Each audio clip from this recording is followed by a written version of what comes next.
In companies, the biggest disease I see in companies is a disease called pretending.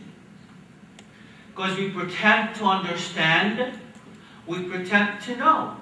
Sometimes we pretend not to know. Sometimes we pretend to care. Sometimes we pretend not to care. Sometimes we pretend we're hurt. Sometimes we pretend we're not hurt. Eager, not eager. In love, not in love. Indifference or indifferent, not indifferent. Pretending is the biggest disease. It comes from investment, emotional, intellectual investment in wanting to be right.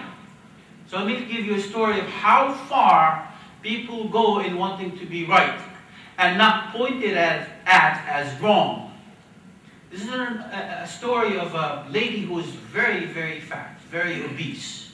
Okay?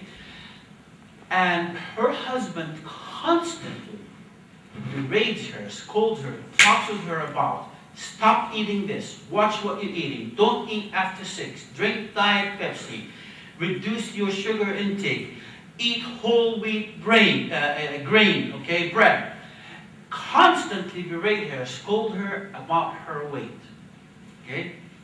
So one day she shows up at work, and her colleague looked at her and she said, something wrong in your face. What's the matter? I see it in your face. She looked at her and she goes, nothing. She said, look, I see it in your face. What's the matter? She goes, nothing. Her friend said, look, I've been working with you for 8 years. And I know you very well. And you can tell me now, or you can tell me towards the end of the day, but I'm going to keep asking. She said, okay, I'll tell you. I said, what happened? She goes, well, yesterday it was Majid's birthday. Majid's 9-year-old, her son. And her friend is waiting with a bated breath. She said, okay.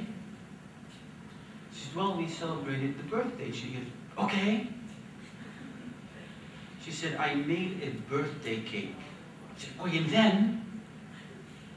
She said, and then the whole family, my husband and 4 children, we ate half the cake. She goes, then what happened? She goes, well, we put the other half in the refrigerator. She goes, then? She said, in the middle of the night, I woke up, I walked in the kitchen, turned on the light, grabbed a spoon with the intent of eating like a couple of bites, 2 bites. She goes, then what happened? She goes, well, I ended up eating the entire other half. She said, did your husband find out? She said, no. Because what happened? She goes, nothing. In the middle of the night, I baked another cake and ate half of it.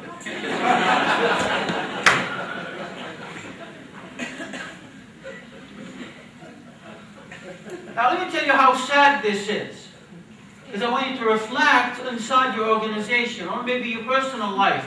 Because what happened in the morning is that her husband woke up, walked in the kitchen, opened the refrigerator door, and what did he see inside? Untouched. What's the thought that went into his mind? MashaAllah, tabarakallah. Wow, not a single bite is missing. When in fact, there's a whole cake inside her stomach. Now, this is kind of funny and sad. This is kind of oxymoron. It's a dichotomy of the mind. But this is life.